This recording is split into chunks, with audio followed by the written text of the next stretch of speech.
I am super excited about our next guest, Tom Wall. He's a PhD, an author, a speaker, a financial advisor. Welcome to today's show, Tom. Thank you, Tom. Great to be here. Now, I know a little bit about you, but the audience doesn't. So tell us how you got started in the business. Yeah, so 22 years ago, I started in the financial services business, basically selling life insurance right out of college, before rounding out my acumen in overall financial planning. I did that for about 4 years, and then that led to various home office roles at some major mutual, life insurance companies. Really focused on the sale of life insurance and where that fits in retirement income planning. I got a lot of degrees in the process, trying to figure out where this all fit. And for the last 4 or 5 years, I've been back out on the road talking with advisors and helping them talk to their clients about some of the issues that they'll be facing in retirement. Now, you've kind of honed in on retirement income. Why did you focus on retirement income planning? I think what I have found is a lot of advisors are only doing half the job. They're talking about investments, they're helping people accumulate wealth, which is good. But then what happens after retirement? How do you actually spend those dollars and enjoy the maximum retirement that you can? I think there's an epidemic right now of retirees under enjoying their retirement because they get to retirement with however much money they're able to save, and then they don't know how long they're going to live, if they're going to require expensive ongoing medical care that their plans don't cover, if there's some liquidity event that they need money for, like a market crash or something like that. And they're hoarding wealth to protect against, relatively unlikely but catastrophic outcomes. And there's a better way to do it. Yeah, so there's a lot of challenges, a lot of risks in retirement. What do you think is the biggest challenge that most people face in retirement? I think the biggest challenge in retirement is the open-ended question of how long you're going to live. If you know you're going to live for exactly 15 years, retirement income planning is very easy. But if it could be 55 years with medical advancements, that's a very different prospect. So I think that's the biggest challenge that people face. We come from a world 20, 30, 40 years ago where pensions were a thing, and most people had some kind of guaranteed income from their employer if they worked there long enough. And now we've moved to a world where we have just a bucket of investments, and retirees are forced to change their career to investment manager and make that last as long as they do. And that's tough. So now give me some other things in retirement that people are facing, some of the other risks that they face.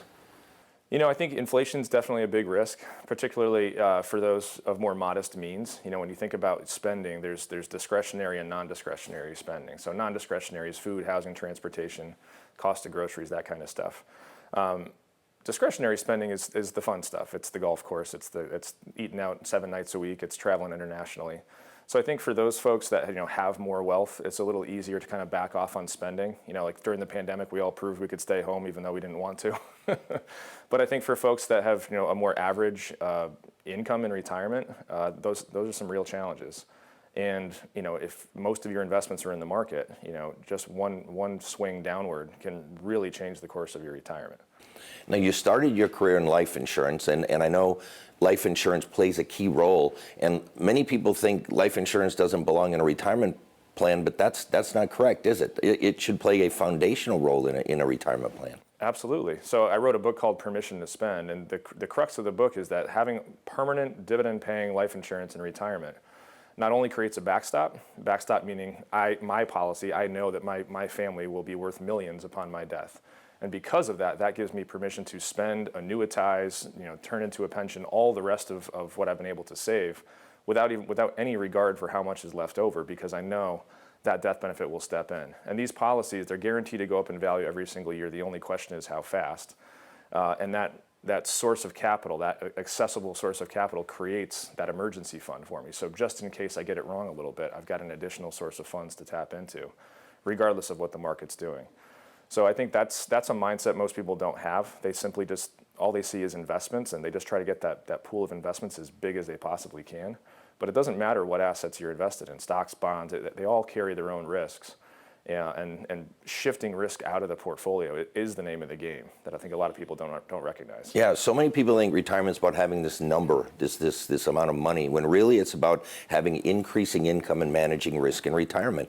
Ernst & Young, they sell no annuities, they sell no life insurance, but they said the ultimate or the optimal retirement portfolio should be 30% whole life insurance, 30% income annuity, and 40% investment. So, you're not the only one saying this. There's people who've really studied this in depth who absolutely agree with what you're saying. Yeah. So now, why do you think people aren't getting this financial advice. They don't seem to be getting that. That's one of the reasons I'm doing this show, is because we're trying to get Main Street advice instead of all the Wall Street advice. Why aren't people getting this advice when they're younger? You know, I think it's a complex world. When you think about how most people digest financial information, a lot of it is just through work. You know, they go to work, they have a 401k, maybe the 401k provider comes in and buys them lunch and tells them how it works and helps them choose their investment options, maybe. And that's usually the end of it. And you look at popular financial media, you know, CNBC, it's all about what stock is up and what stock is down that day. But that's not financial planning. That's fun to talk about. I won't call it gambling because, you know, these are profitable companies that are going up in value. I believe in the markets. You should be in the market over time. But there's just not a lot of people having the conversation. And frankly, most of my job or most of my career has been spent talking to hundreds of thousands of financial advisors across the country. And I actually think that the majority of financial advisors are also just focused on accumulation, just focused on investing, and weren't born in the parts of the industry that have the foundational roots in insurance and annuities and guarantees and all that stuff that's kind of boring to talk about, but actually unlocks the value of everything else. Why aren't 401ks and IRAs enough? I mean, 401ks and IRAs are okay, but why aren't they the only thing? Well, you know, if you get to retirement, if you get close to retirement or right after retirement and your portfolio is exposed to 20, 30, 50% losses, you know, that market swing could jeopardize the rest of your retirement. You know, if you lose half the value in your account like you did in 2008, right before you retire, well, guess what? You're not retiring. You know, it's going to happen 5 or 10 years later if you're lucky. So I think that's the key is there are vehicles out there like guaranteed income-based annuities that will pay you from your portfolio as long as you live, even if that's 75 years through medical advancements. Like, you can buy your own pension. But I think the trade-off for a lot of, and the reason a lot of folks don't do that is because they feel like there is a trade-off. Like, they're going to lose liquidity, they're going to lose access to that money. And if you live a while, which just about everybody will, there's nothing left for your family. There's no death benefit for the next generation, which I think a lot of people care about. You know, children, church, and charity, they want to leave money behind to the next generation, but at the very least, they're obligated to their spouse. So that's where life insurance fits in. Life insurance is a guaranteed delivery of future dollars. You know, I think a lot of folks think of life insurance like term insurance or what they have at work. Permanent life insurance, specifically whole life, is what I focus on from these major mutual, you know, dividend-paying life insurers. It's guaranteed to pay out when you die, not if you die, no matter when that happens. So again, knowing that there's that entry of guaranteed dollars later on in life allows you to spend those other dollars. But the other piece is it also de-risks the portfolio. You know, through these life insurance contracts, they're typically guaranteed to rise in value every single year. And the non-guaranteed performance is based on effectively a bond fund. That's usually what these major mutuals are invested as, long-term AAA-rated corporate bonds. So they enhance those guaranteed values through non-guaranteed dividends, which for many of the major mutuals have been paid since Civil War times. So if you have bond-like returns over time in your portfolio, but with guarantees to rise, there is no risk like we saw in 2022 when even bonds were losing 20%. That can have a psychological effect on how you handle all of the rest of your money in terms of how much you spend and how aggressively you stay invested in retirement. You know, we've seen all the studies. The longer you can stay invested in before and during retirement, the better outcomes you should have over long periods of time. Yeah, you know, people think the riskiest time to invest is when they're in their 80s. It's not. The riskiest time is like between 55 and 65 because you don't want to lose money right before or right after retirement. And that's another reason why even people who aren't big fans of life insurance or annuities, I've heard them say, I've got a nice whole life policy because it's a buffer. I take money out of my portfolio as long as the market's up, but if the market's down, then I take money out of that buffer asset. Yeah. Now, you mentioned annuities earlier, and you know, I don't sell annuities, but I own 13 of them. I'm a big believer in them, but you are too. So why are you a believer in annuities? Well, gosh, the deal is so good. I mean, if you take, just for example, $1 million and you know, you're a 65-year-old male today, you can buy an annuity that'll pay you $75,000 for as long as you live based on today's rates. That's huge. When you look at some of the research on safe withdrawal rates out of a volatile portfolio, you know, the research is anywhere from 3 to 4%. Some are even more draconian than that. But regardless of what you come up with, that's a probability-based approach. The last 100 years in the United States was the greatest economic expansion we've ever seen on this globe. There is no developed nation in the world that had a similar expansion. So to project forward, assuming that's going to repeat itself, is a little irresponsible, in my opinion. So I think that's where it fits. That's where annuitized guaranteed income comes in is, in Paychecks and Playchecks, which is a book that you wrote, you guarantee a floor of income. You know that at least half of your income or some amount is guaranteed to come no matter what. And because of that, because of those guarantees, now you've got a little bit of permission to stay more invested, talk to your smart investment advisor and shoot for the stars. But without that foundation, you're going to be scared the rest of your life. You will be terrified to spend. Yeah, even BlackRock, which has $9 trillion in the stock market, wrote a white paper, and they've said if you have some guaranteed lifetime income in the portfolio, it increases your spending ability and decreases the downside risk. So, I mean, they're a stock-based firm, but they can see the math. So we haven't talked about taxes, and one of the big advantages that life insurance has in retirement is taxes. So let's talk about taxes for a little while.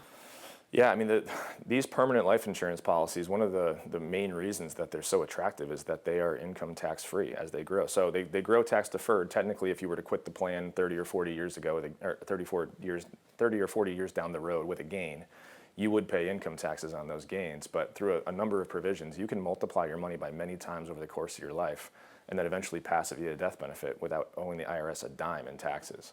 So it's a tax, if nothing else, it's a tax diversifier. We don't know what some future Congress is going to choose to charge for tax rates. We don't know what some future Congress is going to decide who's rich and who's not. And the other piece of just not the market risk, but there's serious tax risk. And if you think about a 401k plan or an IRA, they've never been taxed. Those dollars are typically going in pre-tax and coming out as ordinary income at potentially the highest income tax rates there are. So these plans allow you to diversify from a tax standpoint, maybe giving you the ability to take some income taxable up to some middle tax bracket, and then supplementing with tax-free income from these plans. And that's a big piece of it too. What many people don't realize is that when it comes to taxation of Social Security benefits, they look at a lot of things. And one of the things they count is tax-free bond interest. So the reason I kind of got into annuities and life insurance when I was an advisor years and years and years ago is because I found there were people paying tax on 85% of their Social Security benefits. They had their money in tax-free bonds and CDs. And simply by moving that money from tax-free bonds and CDs into either annuities or life insurance, I got them from paying tax on 85% of their Social Security down to zero. And so I think taxes are such a big thing. I think most people agree that taxes are going to be the number one thing you're going to spend money on in retirement. And so, and now with that IRMA, where they can reduce or they increase your Medicare premium based on your income, I think taxes are even more important. Now, Tom, you got a whole nother side to you, where you're a speaker as well. And I've been watching. I told you I've been seeing you going all across the country. Tell me about your speaking business. Yeah, so I got really passionate about this. Toward the end of my home office career, this was probably about 5 years ago, I was wrapping up my PhD in retirement income planning, but my dissertation was actually whole life as a fixed income alternative, effectively an alternative to bonds, just to test if that theory actually made sense or if it was just kind of a good sales pitch. And the results blew my mind. I actually walked out of that whole process believing that this is probably the best environment for a consumer to own whole life insurance in about 80 years, just because of where interest rates are and what that's going to do to other safe stuff, alternatives. So I got so convicted in it, I finally wrote the book I was planning to write for 10 years. I published that about 4 years ago. And the speaking is, I want to be a voice for the industry, empowering advisors with positive language about why this stuff works, data and research that backs up why this stuff works. It's very easy to be an investment advisor. You get to talk about fun stuff in the market and all these sexy things, but at the end of the day, that's not financial planning. The tougher conversations are where it's at. And I realized that there's just not enough voices out there like us, telling that story well, not just for consumers, but for advisors. Advisors need to get that kind of wisdom too. So I'm typically in a different city every week on average. I'm all over the country on an increasing basis. I love what I do. I love speaking to those crowds.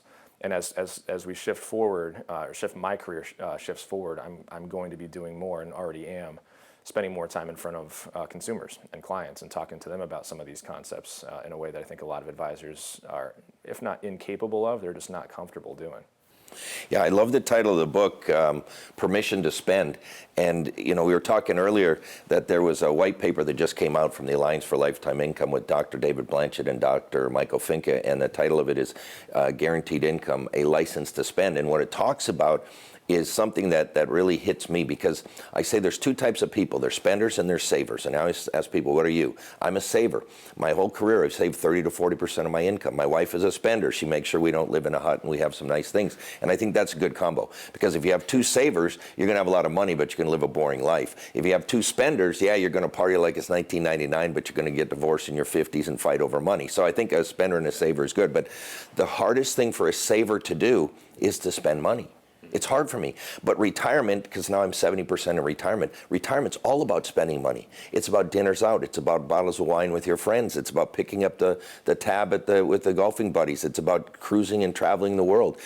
How does a saver like me turn into a spender? Well, it's because I get these guaranteed paychecks and paychecks, and I use tools like life insurance, and I use tools like annuities that send me checks every month, and I will spend those, so I don't have to dip into savings. So I think you're right on with this book. What was the tipping point? Like for me, it was, I read an article in the Wall Street Journal and said, okay, I got to write a book. What was the kind of the tipping point that made you write that book?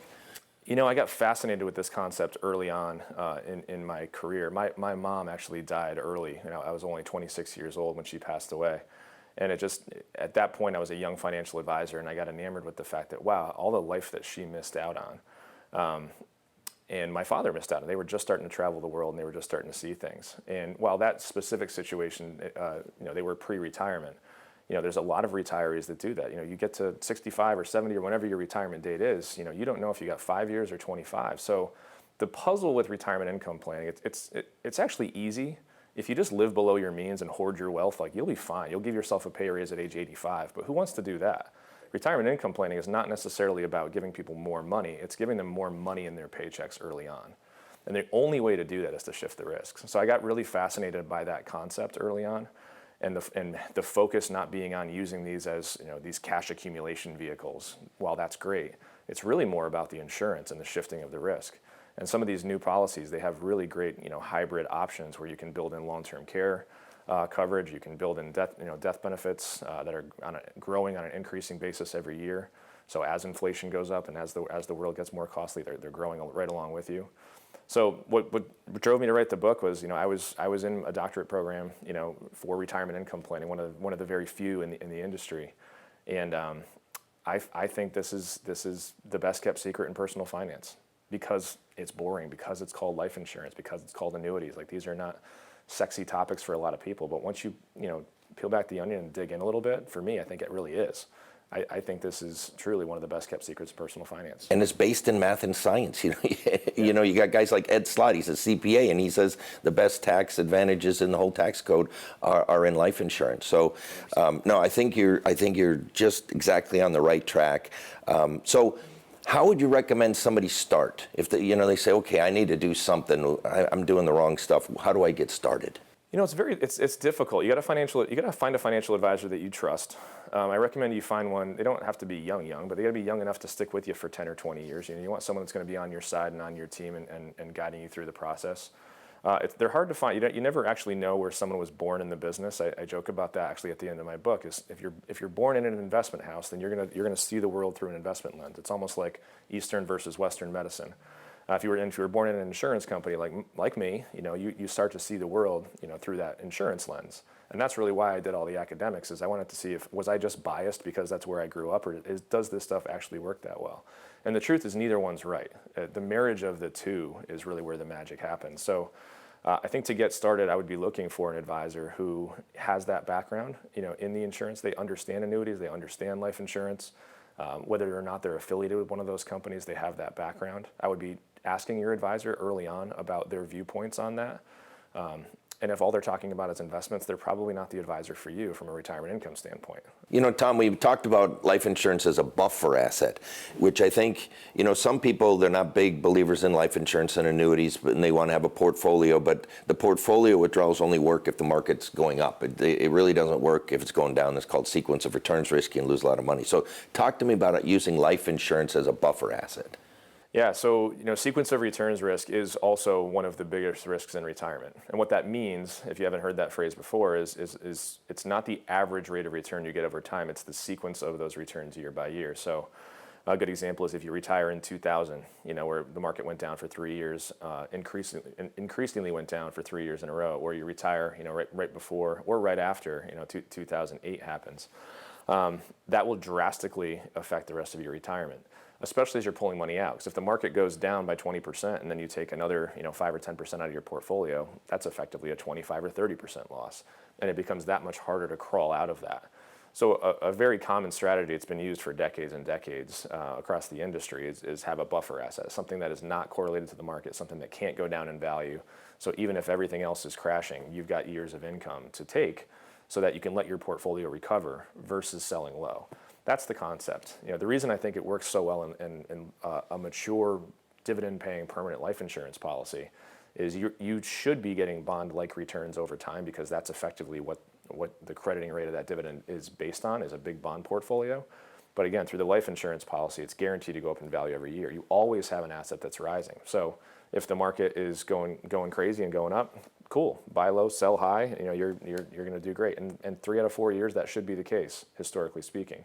But that 1 out of 4 years when the market is going down, you've got a quarter of your portfolio sitting in a whole life cash value that must be going up in value. So you can leave your portfolio alone. If you just think about compound interest, when you earn all your money, it's at the tail end. When you've got your millions accumulated, that's when you're making the most money at the end of the day. So why would you want to take all the risk off the table? Why would you want to be out of the market at that time when you've got the most money to compound? It's a prudent strategy if all you have is investments. But if you have that buffer asset, that asset that will be going up no matter what, that gives you a lot more freedom to stay more fully invested and capture that upside, which is probably going to happen.